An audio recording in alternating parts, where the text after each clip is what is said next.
They say Tahajjud is the time when Allah Himself descends to the lowest heaven, calling out, "Who is asking me so I can give them? Who is seeking forgiveness so I can forgive them?" But for Fatima, Tahajjud was always a dream she could never reach, until one night changed everything. Fatima was a 21-year-old university student. Her days were filled with classes, assignments, and endless scrolling on her phone late into the night. Every Friday at the masjid, she would hear the imam speak about the virtues of Tahajjud, how the righteous would cry before Allah in the silence of the night, how dua made at that time was never rejected. Fatima's heart longed for it, but whenever she tried, the alarm would ring, and she would hit snooze. Minutes turned to hours, and Fajr would arrive before she knew it. One night, Fatima sat on her prayer mat after Isha and whispered, "Ya Allah, I want to taste the sweetness of Tahajjud, but I'm weak. Help me." That night, something different happened. Fatima decided to make small changes. She put her phone across the room, far from her bed.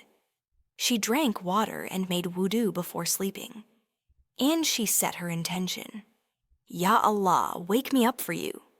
She slept early, her heart making dua even as her eyes closed.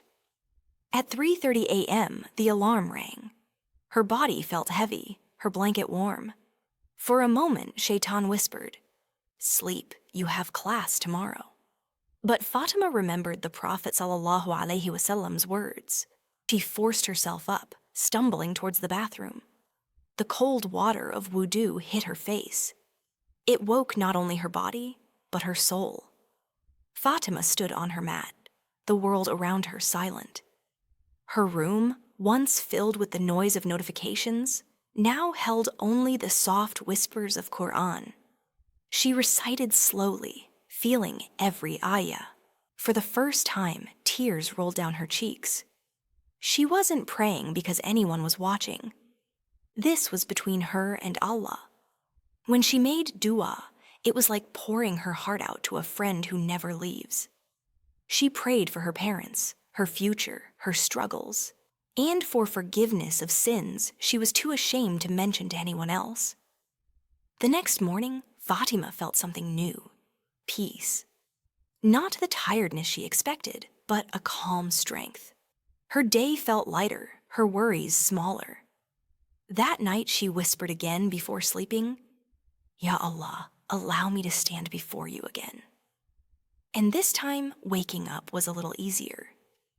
My dear sisters and brothers, Tahajjud is not for perfect Muslims. It is for the struggling servant who wants Allah's closeness. Start small, sleep with wudu, make dua before bed. Set one alarm and ask Allah to wake you. If you fall, try again. Even if you pray 2 rak'at once a week, Allah loves the effort. Because the true beauty of Tahajjud is not in staying awake, but in being chosen by Allah to stand when the world is asleep. Ya Allah, make us of those who taste the sweetness of standing before you at night. Forgive us, guide us, and grant us hearts that long for your remembrance.